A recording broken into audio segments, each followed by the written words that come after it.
May I have your attention, please? Welcome to Real Gaijin, unveiling the real Japan, an American expat's inside look.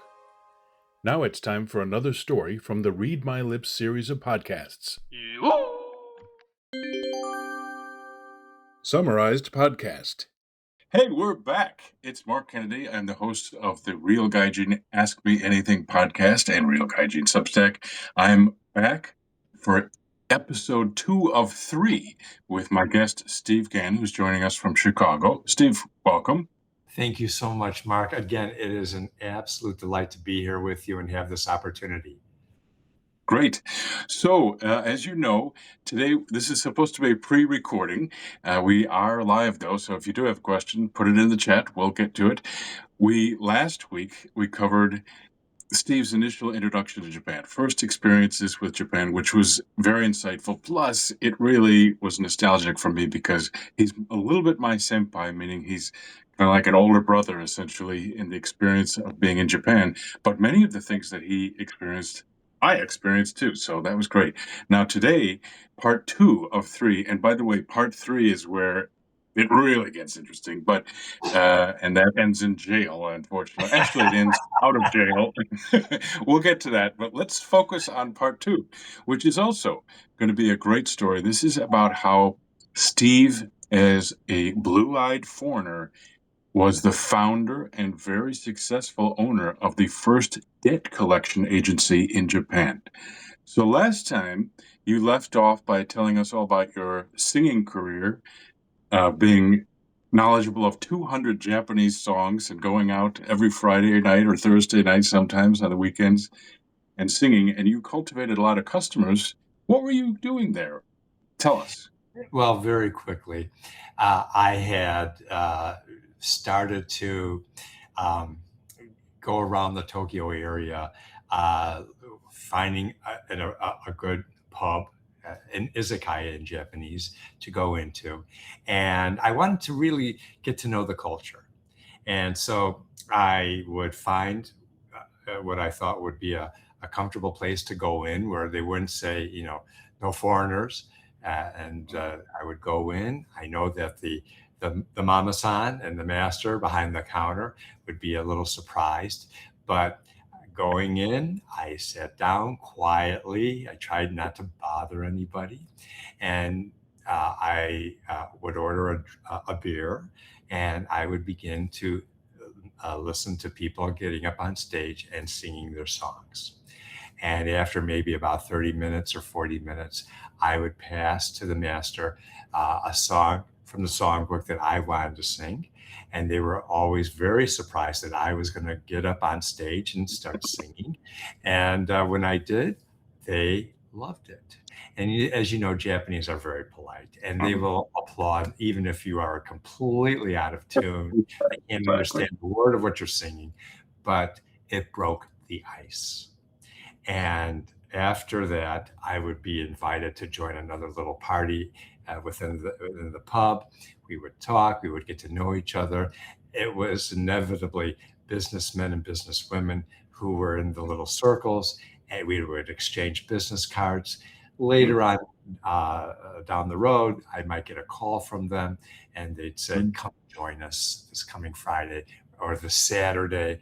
We're going to go out to this place, and we'd love to have you participate. And that really, was just a wonderful time. Getting, to know other business people, learning through, going out and singing with people was part of Japanese business culture. That's right.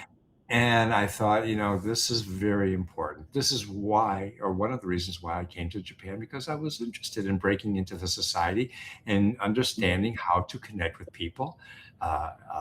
You know what they say, no communication, and how alcohol does lubricate communication.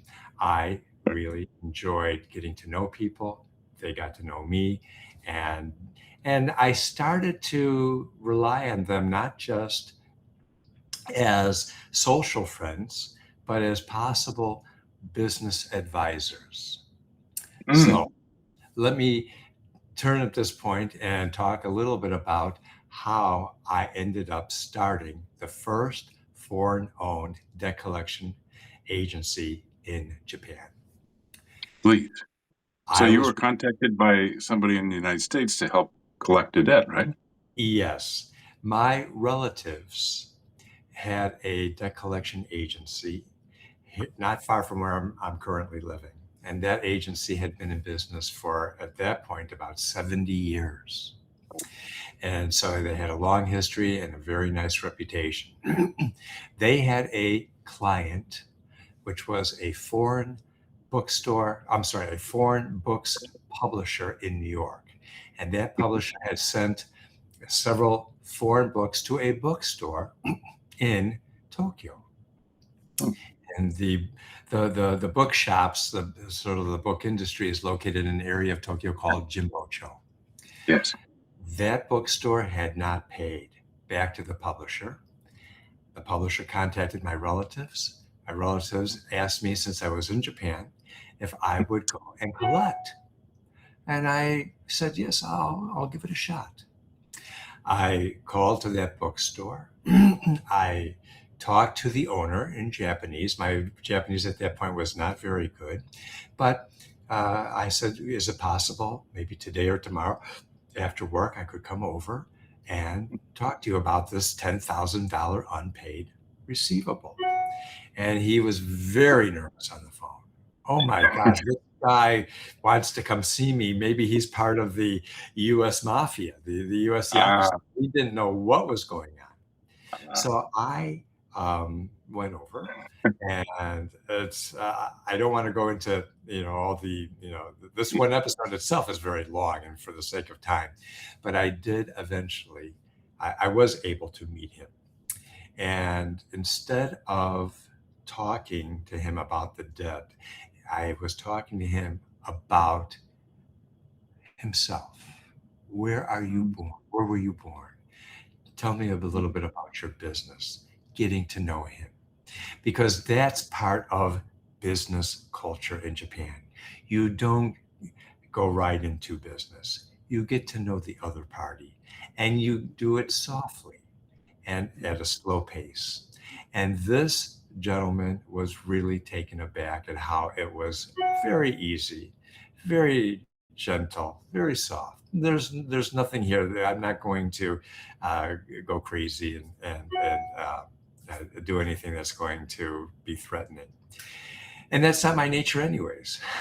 Yeah. And so we talked. Eventually, we did talk about the unpaid balance. And after about 2 hours of conversation, we made an agreement in which he promised to pay $1,000 every month for 10 months. Wonderful. Then he paid me the money. I remitted back to my relatives. And during that 10 months, I received another 5-6 cases from them to collect in Japan against small business owners. And just like I did the first time, I called, I talked very nicely, I went to go meet them, I got to know them, and beginner's luck, I collected all of them. Okay. And I thought, by the way, maybe could you put in perspective that initial reaction that you had that they thought you might be a member of the mafia? well, Give a little perspective about that.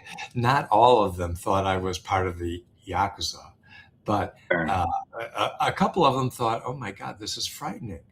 They're sending somebody over to not just harass me, but maybe do physical damage, physical injury to me.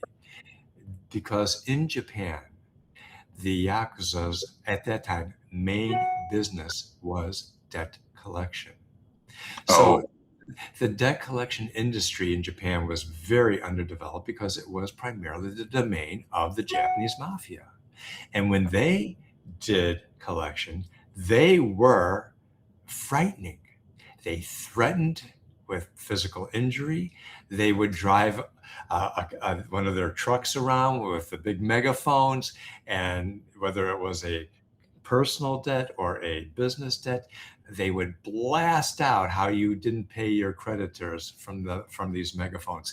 They did everything to make your life hell.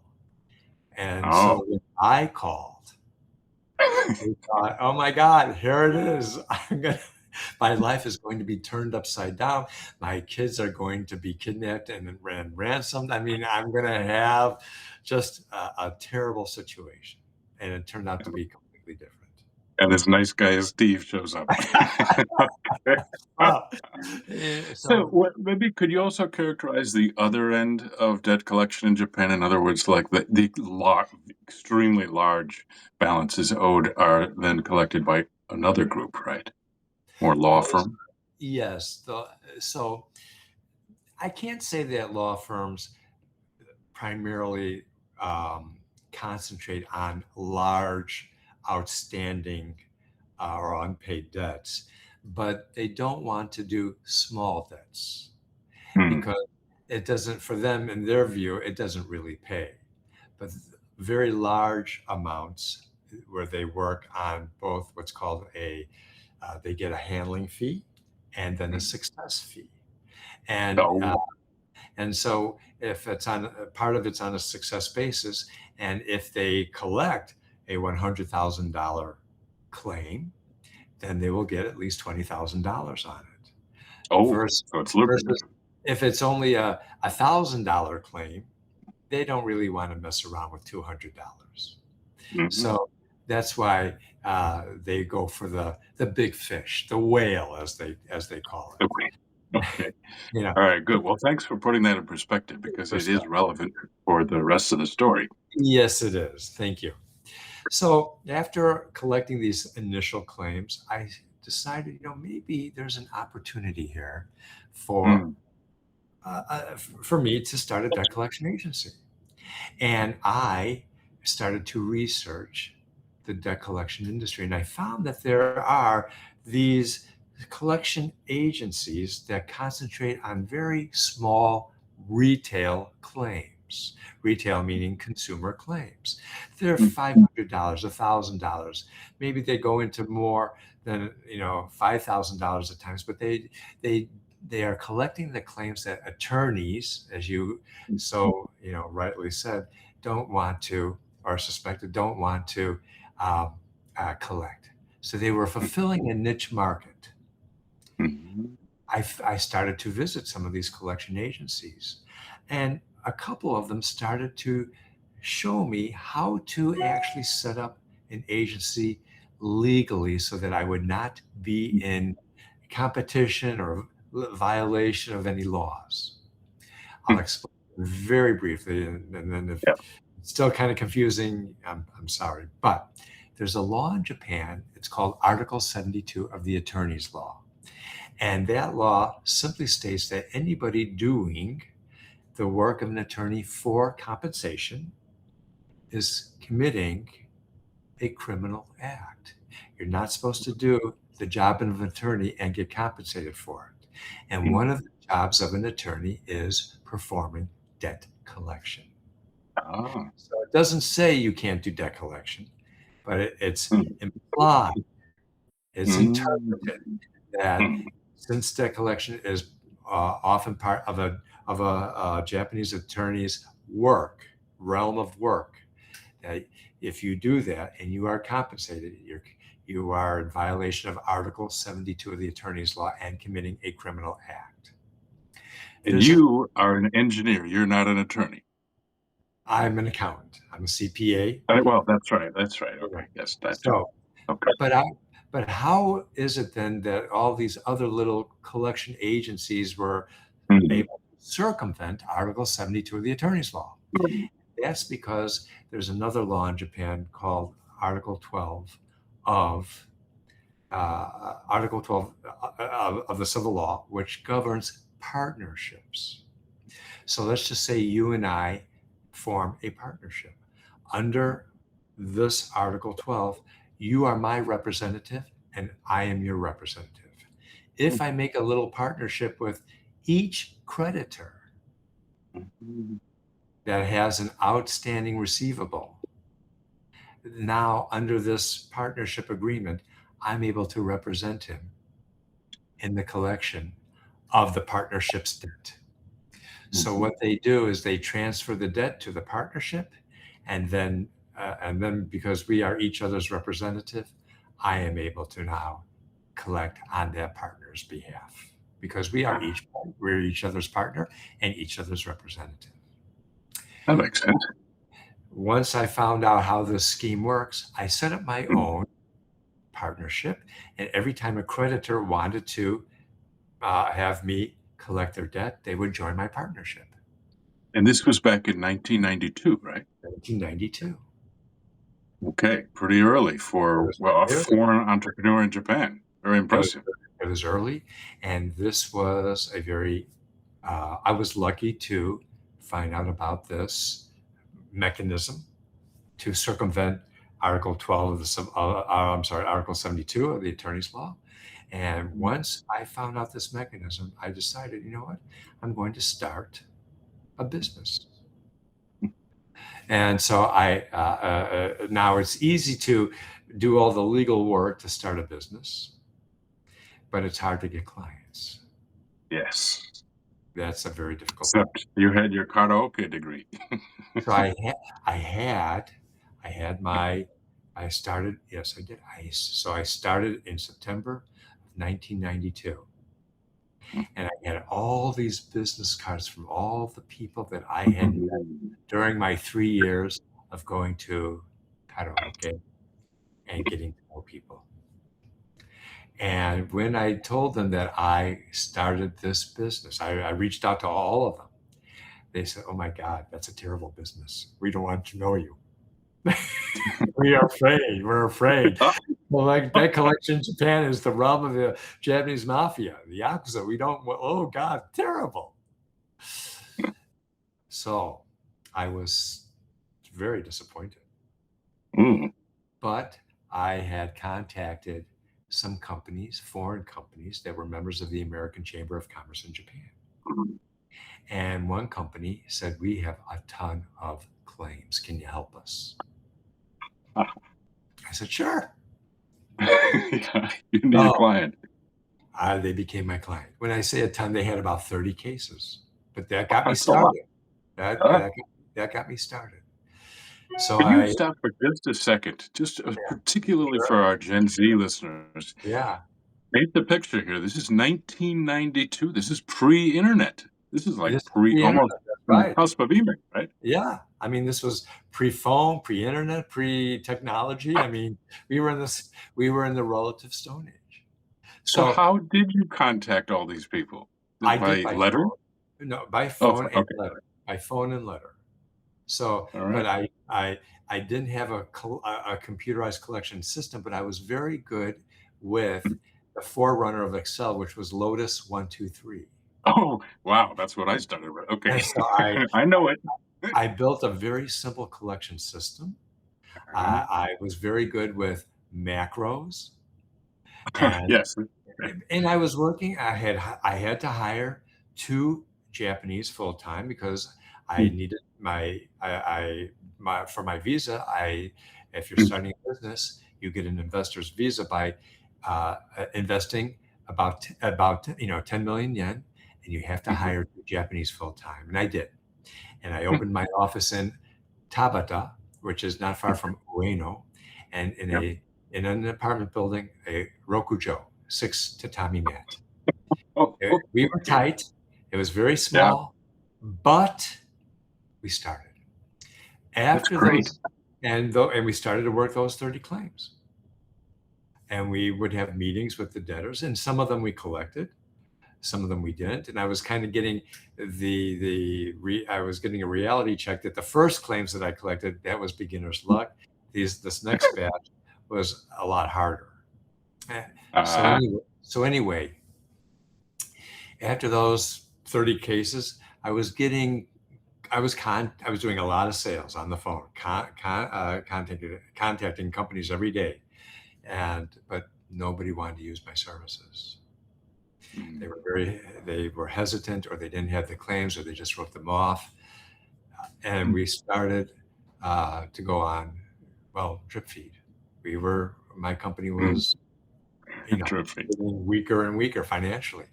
So in order to survive, I did a little about face, and I saw in the Japan Times a lot of um, uh, ads for people to apply to foreign companies. I said to myself, they probably need an English resume and probably don't know how to write an English resume. And so I offered an English resume rewrite service for Japanese who wanted to apply to foreign companies in Japan. Very The creative. first month, I had about 2 candidates. Second month, it doubled. And by about month 5 or 6, I was really, really busy with this. And this saved me. I was This still is such a great lesson, Steve. You did what it took. I was busy morning to night with candidates who needed help with their resume. They would come in, their English resume, they would come into our office with their Japanese resume. We would sit down, we would talk, and little by little, we would help them craft an English resume that was appropriate for their English skill. Yeah. If you spoke very poor English, it was a simple resume, but they needed to understand it. If they were very fluent in English and they could really articulate what they did, the resume reflected that. We were profiled eventually in Bing magazine a couple of times. I don't know if Bing is still around, but it was the first foray into being sort of out there in the public, getting a little bit of promotion, and it was a wonderful way to keep the business going. But I was still after that collection, and I was wherever I could. I was still trying to meet companies, meet with the accounting manager or the CFO or the president, trying to get them to use our services. 5 years went by. This is now 1997. And I am very much involved with resume rewriting and anything that's related to it. But I meet a gentleman who worked for the Nihon Keizei Shinbun, the largest Japanese economic daily in Japan. He's a reporter. And I was telling him about debt collection and things like that. And he said, this would make a great article. Okay. And he goes, are you doing collections now? I said, yes, but I'm trying to build up the business. And he said, let's do an article. And he came to my office and he interviewed me. And a couple of days later, I was on the front page of the Nihon Keizei Shinbun.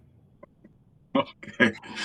In the morning alone, I had 70 inquiries for our services. In just in the morning.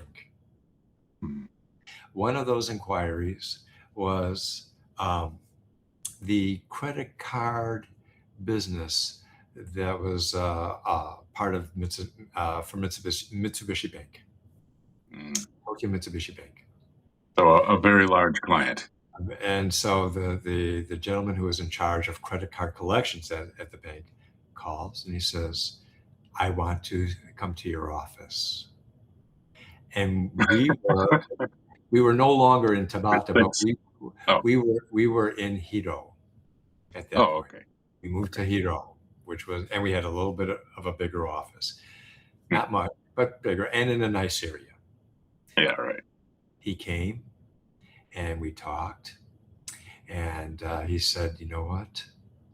I have about 1,000 credit card cases. Can you give them a try? I said, bring them on. Oh, wow. You were swamped. The next day, a truck pulls up with boxes and boxes of hard files. And we started to sort through them. And in a couple of days, we started calling. And over the next 6 months, we collected 50% of these cases. It was a huge amount. It was a huge amount of money. It was I started to hire people and train them. And it was what I needed to really Wow. move business along. That's And such a great lesson. I was absolutely thrilled. That's putting it lightly. I was just over the moon, so happy with this opportunity. Well, I learned something from being promoted by Being Magazine and a few other magazines for our resume rewrite service. I called them back and I said, I want to show you or tell you about this business that I've been doing. Mm. And even though Bing concentrates on headhunting and staffing and personnel and human resources, they profiled us. And because it was a unique business by a blue-eyed foreigner, it started, other publishers of magazines started to take notice, and we were getting called by many more of these publications for interviews. I have here in my home boxes and boxes of magazines with the publication of our services, Terrific. and and so with each publication, I would it would just beget another publication, another interview. One interview would beget another interview. So I felt, you know what, I need to change the image of debt collection. What's happening is every time I have an interview, they always associate me with the mafia.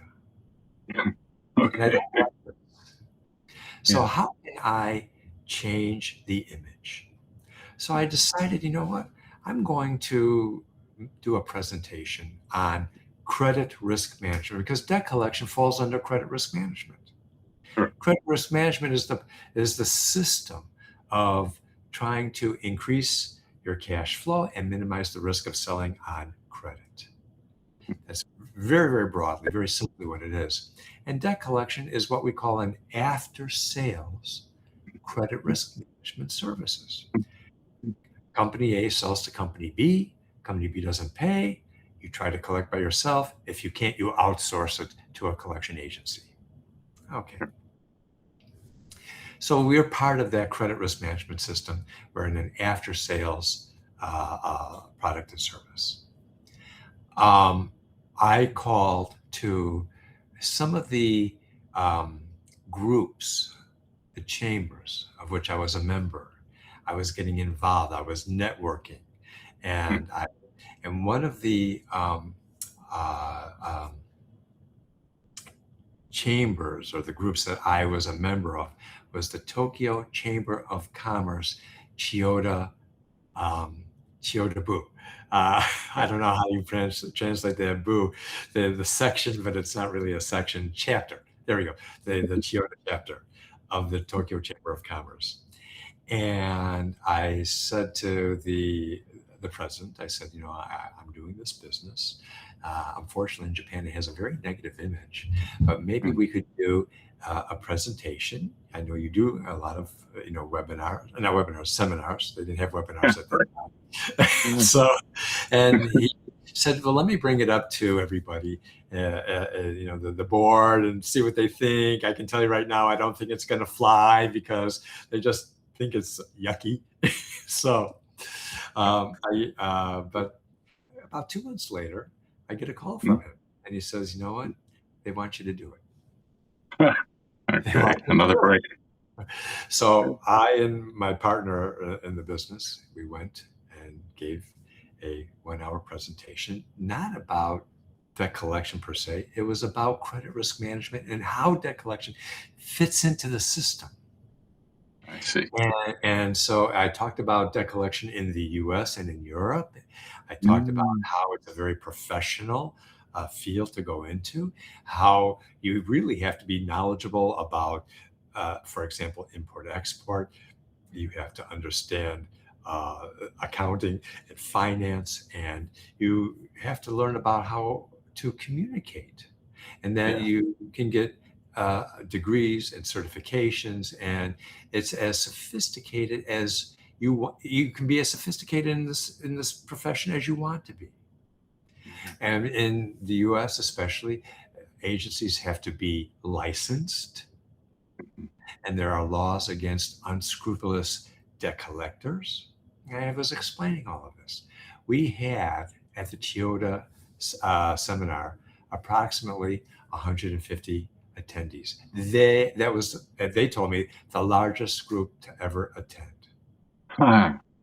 So People, demand was there. and the interest, the curiosity. Mm. From the Toyota branch, I was doing the Shinagawa branch of the Tokyo Chamber of Commerce. From the Shinagawa, I was going to the Sumida branch.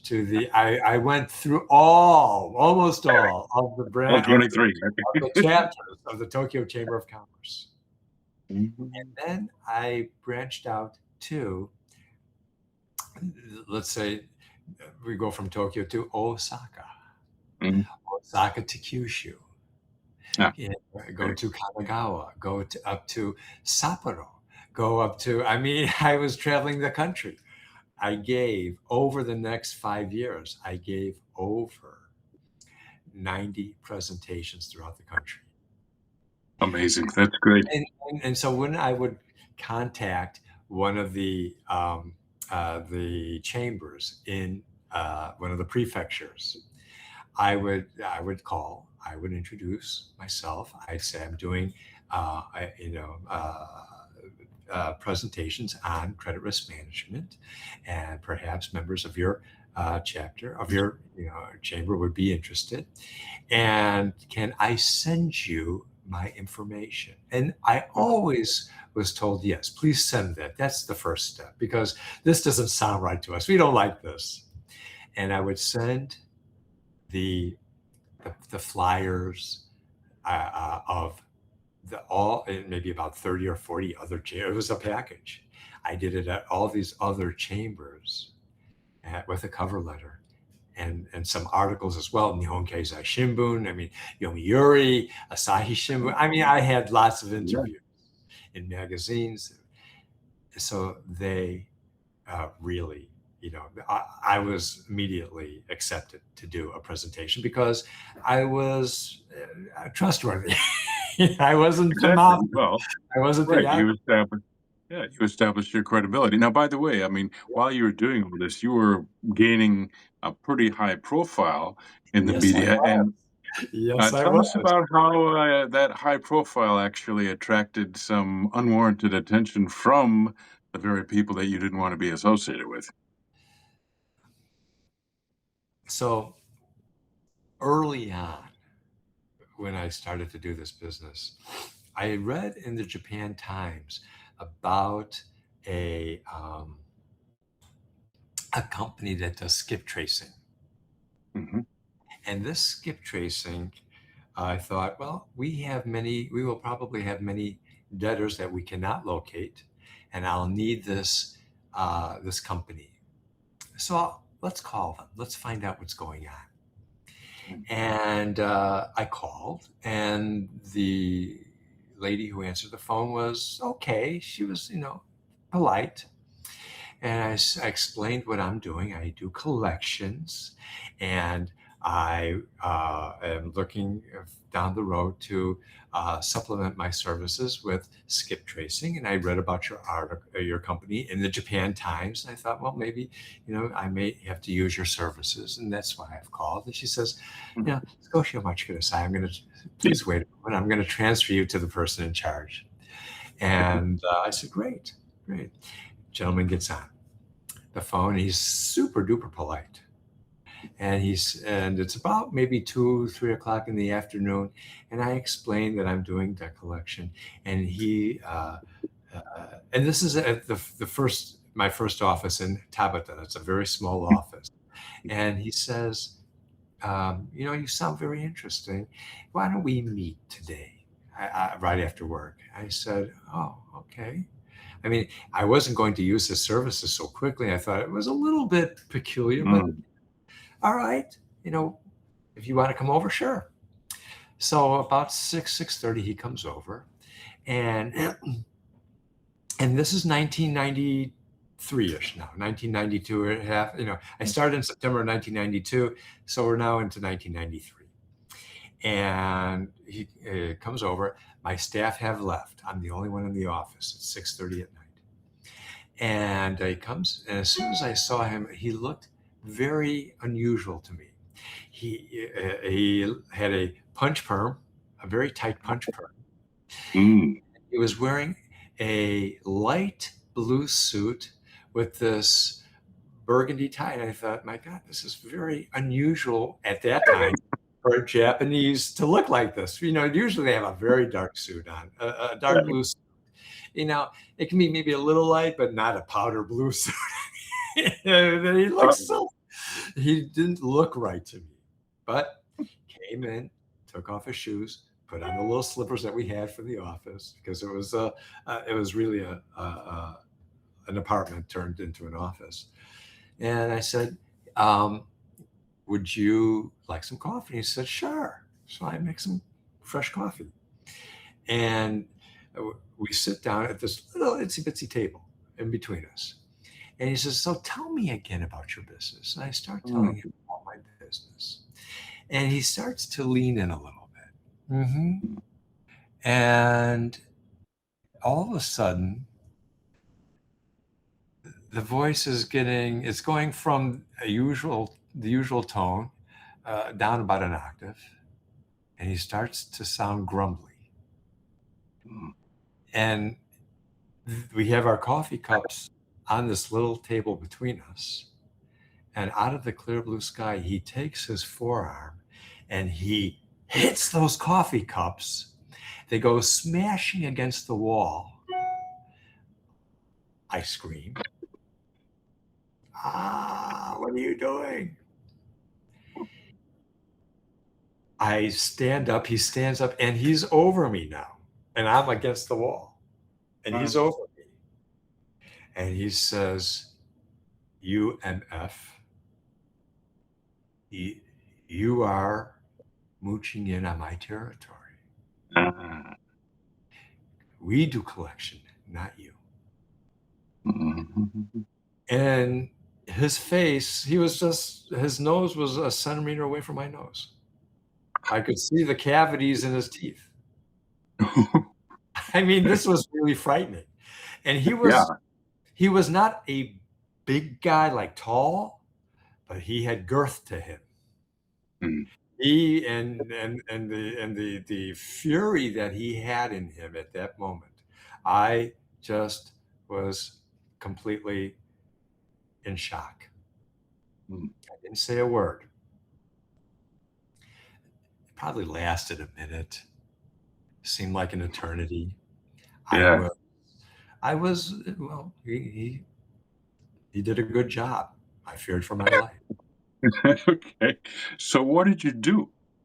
Well, what happened was he moved away from me, and he goes, you do this, you continue doing collection, and I will kill you. Very simply. Whoa. He backed away, and he kept backing away. And he backed all the way to the door. And when he got to the door, put on his shoes, just slipped off the slippers, put on his shoes, slipped onto his shoes, and he kept looking at me, opened up the door,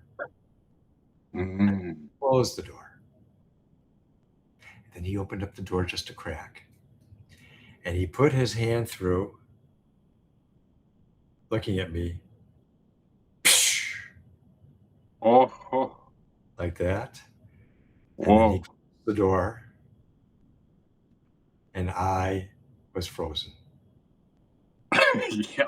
I was frozen. I just stood there for about 10 minutes. And then I tiptoed over to the door very quietly, and I turned the lock and and I went back And I sat down and I just said, what the hell did I get myself into? What did I get myself into? I couldn't believe it. I didn't leave that night. I didn't leave. I slept on the floor and I was woken up by one of my staff who came in, was knocking on the door at 8 o'clock. They couldn't get in because I had bolted the door. And I wake up and is anybody here? But is it just you? I was saying through the door. She said, it's just me. What's wrong? Open up. I open up and I explained to her what happened. And she goes, oh my God. Now we had an attorney that helped set us up.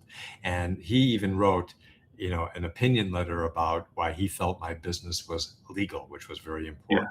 Yeah. Right. Now, I called him about 9 in the morning. I explained the entire situation to him. And I said, you know what? I'm thinking that maybe I shouldn't do this business. I don't want to have any run-ins with the Japanese mafia. This guy was really terrifying. And he said, no, they will not physically hurt you, but that is the way they operate. They intimidate you so that you will do what they want you to do. And so he said, keep your head down. Just be careful who you contact. Keep your head down. You were not doing that. My head was down. I was crying. You were high profile. My head was between my legs. I was so upset. Oh, well, right then and there. Yeah, but. Okay. And so, but he was very encouraging. He said, just keep going forward. He believed in me. He really did. He believed in me, which was wonderful. Okay. I'm still friends with him to this day. And so I then, I got my composure, and in the early part of the afternoon, I went home, got changed, got myself together, and took a little time off to digest everything.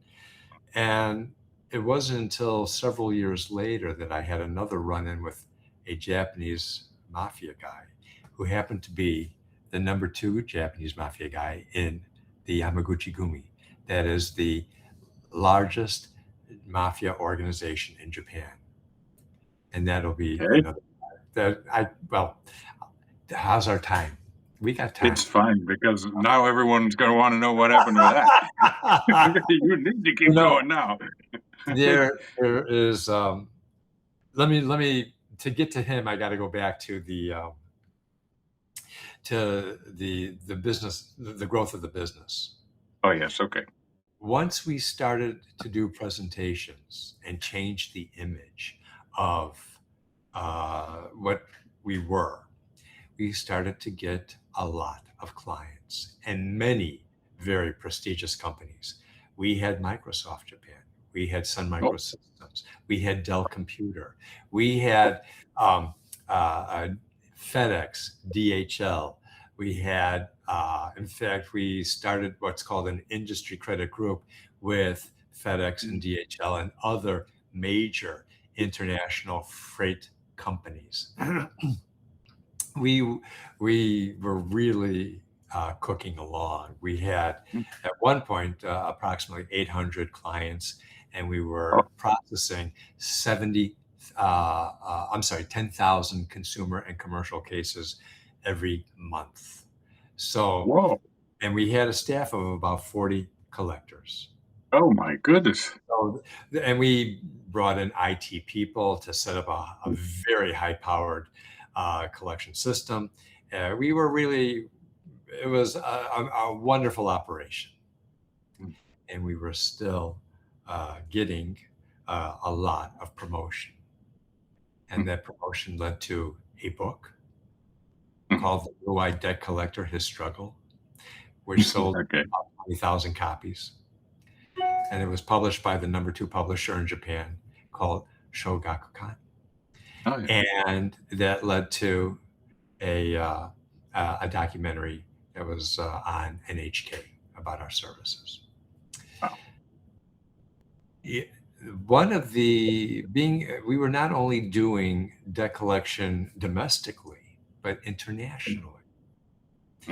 And so we were helping Japanese exporters to collect overseas. It was wonderful. So, Steve, from that angle, I can clearly see your edge. I mean, relative to Japanese firms that were doing the same thing. But why were your teams so successful? It was the approach.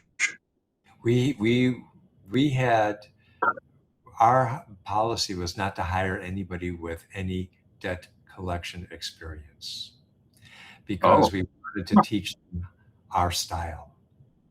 And our style was to be soft and gentle. We had a very firm policy at the company. We only will collect from anybody who has the will and the volition to pay. If somebody says, I do not want to pay this, that was the end. We might inquire as to why. I mean, if they had a legitimate reason, or even if they didn't. We didn't want to, we only collected from people that wanted to honor the debt. And that automatically puts you into a certain category. You're not going to, put pressure on people. You have to pay, otherwise I'm going to, put your name all over the internet. No, we're not going to threaten anybody. We're going to work with people. We're going to find creative routes that we can offer a obligor, a debtor, to pay. For example, we incorporated our resume rewrite service into our debt collection business, or resume service, which turned into a staffing business.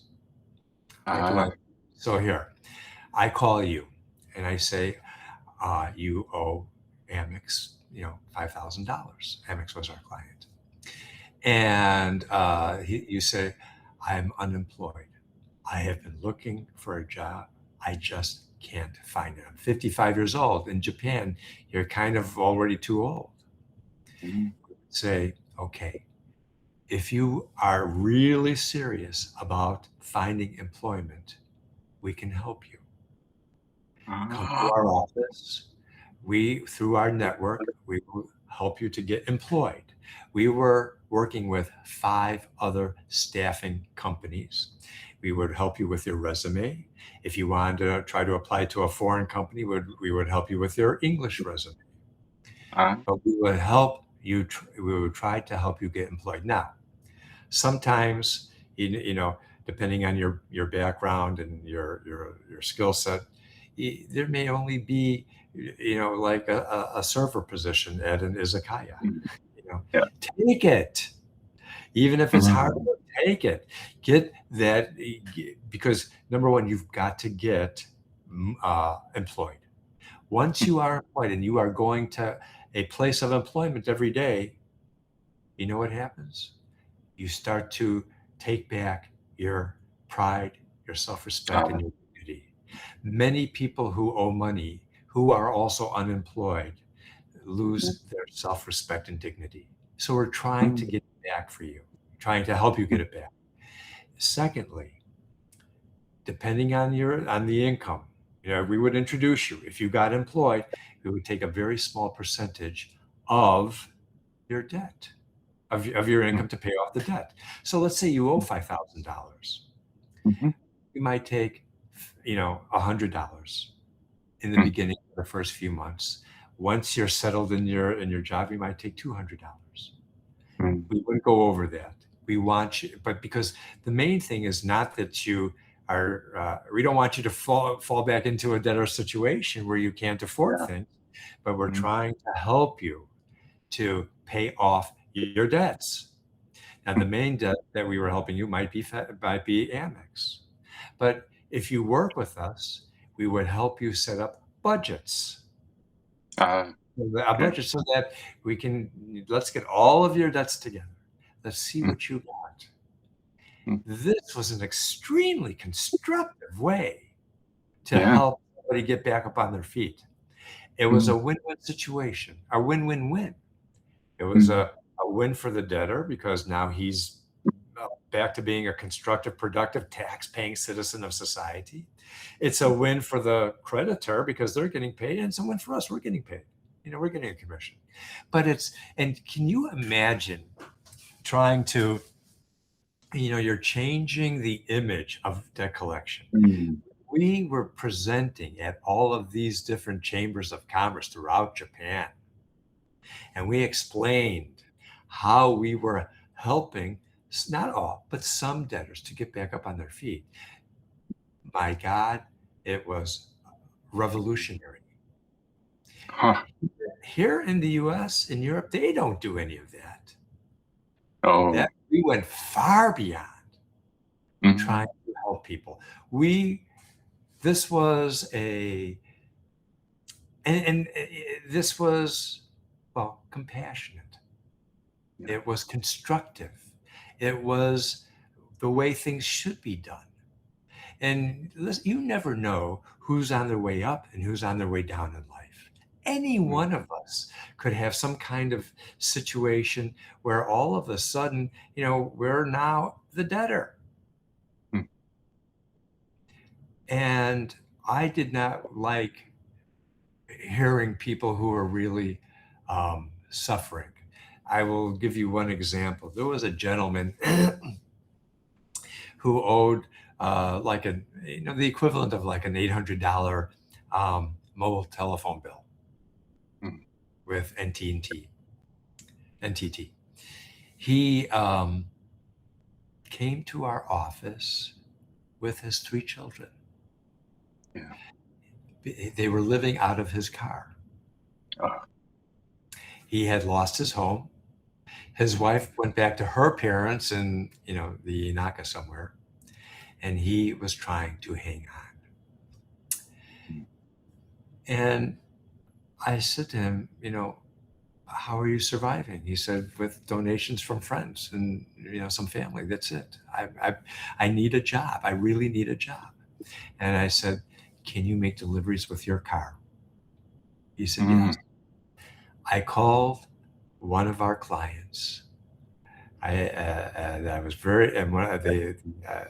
very friendly with this one gentleman, especially. We used to go out drinking from time to time. And I said, listen, I have a situation here. Can you employ this person? He will even use his own car to make deliveries. And he's got a very small car that would be great to get to areas where your trucks may not be able to go. He said, send him over. They hired him. With his kids in the car, he took a few packages and made deliveries, and they paid him. Amazing. Over the next 5 years, he got back up on his feet, and he became a manager there. They loved him, and he was able to rent an apartment, get his kids, back to a normal situation. That's, in my view, the way you resolve some of these debt situations. But you can't do that if you immediately go in and call them a deadbeat, or you threaten them if you don't pay. That's not. And I think, to tell you the truth, I'm sure that my experience with the Japanese mafia probably, made me think I never, ever want to, do anything like that. I mean, my God, that's inhumane. Yeah. I mean, when you think about the barbarity of doing that to another human being, that's just terrible. However, I'm glad you brought up the Japanese Yakuza again, because we've got somebody who's hanging out here saying, I'm on pins and needles. What happened with the second interaction? So, we moved from Hiro to Ebisu, and we kept getting bigger and bigger, and we needed, a bigger office. So in doing international collections, we would help Japanese companies to collect overseas through our international networks, and sometimes directly as well. And we would help companies that were, overseas to collect against Japanese companies and individuals. So one of our clients was Caesar's Palace in Las Vegas. And so when you are a very good customer at a casino, you are able to borrow from the casino. It's called a marker. So let's say you're at the blackjack table, and it's you're really you're rolling along, but then all of a sudden you're losing, and you want maybe 10,000 or 50,000 or even 100,000 to borrow from the casino. You're this big money here. If you are a really good high roller a client of the casino, they'll lend it to you, but you've got to pay it back by the next day. You get 24 hours. So these three mafia guys, they go to Caesar's Palace. They've been there before. These guys gamble all over the world. They go to Sydney and Melbourne and Macau, and wherever there's a casino. I had a claim come from Copenhagen. So these guys go all over the place. So I through my contact in California, Caesar's Palace passes him a claim for like $100,000. He went to Caesar's Palace. He borrowed from the casino. He didn't pay. He then gets right back to Japan without paying. And once you do that, then you can't go gambling at any casino in the world. Network. The network. So I get the claim, and I call this guy. I don't know at this point that he, what his situation is, but I call him, and he, I say, this is Stephen Gann of the International Credit Management Association. I'm calling you on behalf of Caesar's Palace, and there is an unpaid marker for approximately $100,000. And he says, "Is there?" And yes, there's this unpaid, marker for $100,000. And all of a sudden he starts screaming. You know how the Yakuza, you've seen the Yakuza movies where the voice is real grumbly, and it goes down a good octave or two. And he starts screaming and yelling at me and cursing at me. But this time I am not moved. And the reason I'm not moved is because I've had a lot of good training on how to communicate with, you've heard the term chimpira, the low-level Yakuza guys. And I was, many times talking with them. And even though they were threatening, you do two things. You keep very calm, and you keep smiling. And even though they can't see you smile over the phone, you keep that smile on your face. And so you're talking with a smile, and you're listening. And this guy was, again, he was going to, do some very, serious bodily injury to me. He was, my head was going to be on a spike. I was going to, my mother was going to be sorry that I was ever born. He was really threatening everything he could. And it was a 5-minute conversation. And when you're listening to Japanese, and you're just listening, you're going, hi, the aizuchi, hi, so nandesu ka, so nandesu ka, so desu ka, so desu ka, naruhodo. And you're bowing. You know how that is. You just go, hi, naruhodo, naruhodo. And so he says at the very end, wakata, wakaru. And I when he finally stopped, I said, thank you so much for your explanation, but since my Japanese isn't very good, could you start from the beginning and explain it more slowly? He broke out laughing. He said, I went through that entire performance for nothing, and now I gotta go. I've got a hoarse throat. And he said, I'll come to your office tomorrow and pay you. Oh. That was it. The next day he came to the office. He came with one of his henchmen who they were very polite, very nice.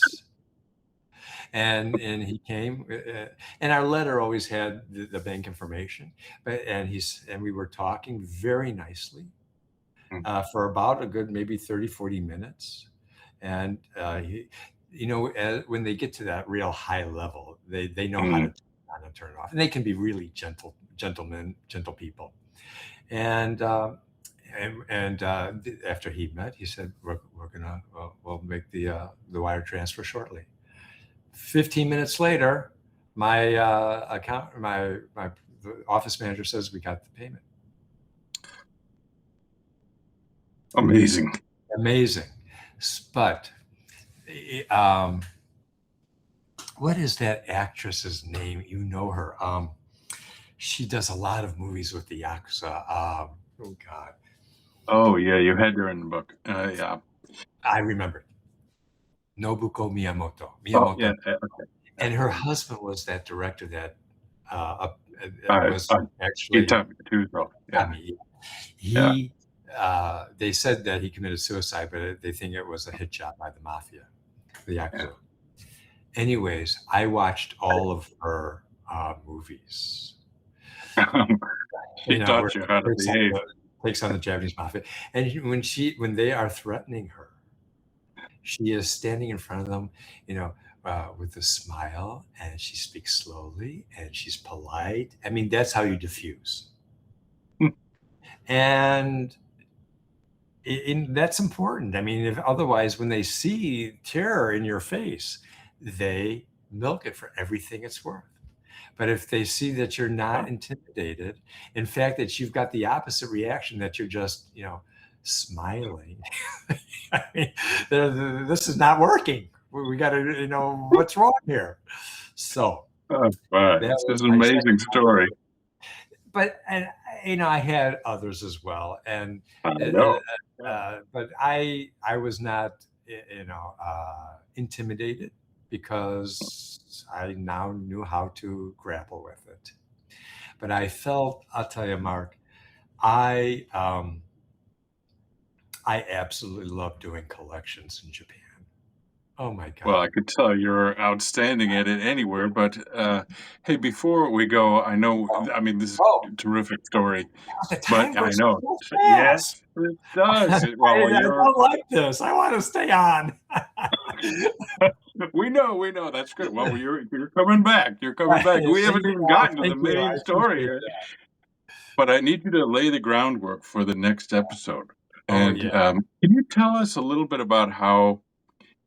Well, we talked about how big law firms in Japan handle the whales, the big debt collection. Now, they outsource, though, a lot of that work, correct? Well, Well, what's up with that? So, as I mentioned, this Article 72 of the Attorney's Law, but some attorneys had claims on behalf of their clients overseas. Mm-hmm. So they contacted us to collect those overseas claims. And one of the law firms that contacted us was one of the largest law firms in Tokyo at the time. They had 50 attorneys. And they used us for well over a year to collect this one client's claims overseas.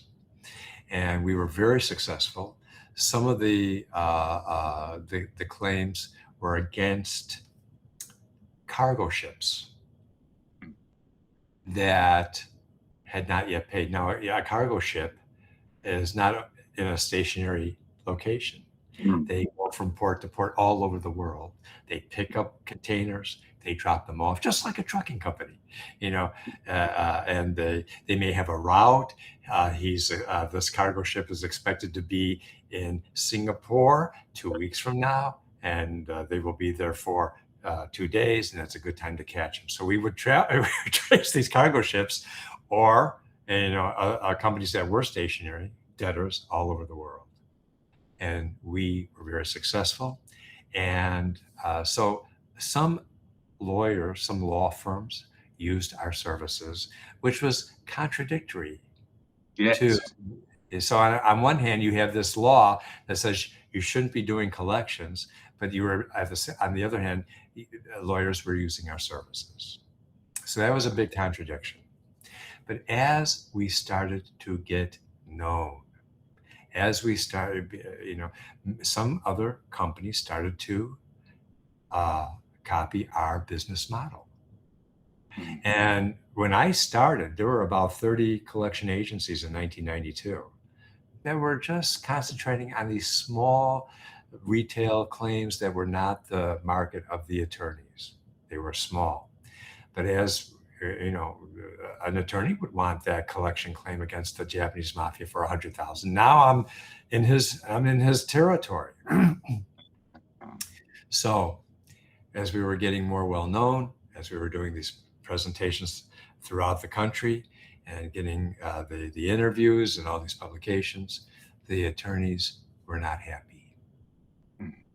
And they started to wonder what's going on with me and my company. If they don't take some kind of action, they may be out of business. So a real threat. Okay. Let's stop it. Steve, Yeah. yes, exactly. I was going to say, I know you could go on, and I know you want to go on, but we're going to wait a week.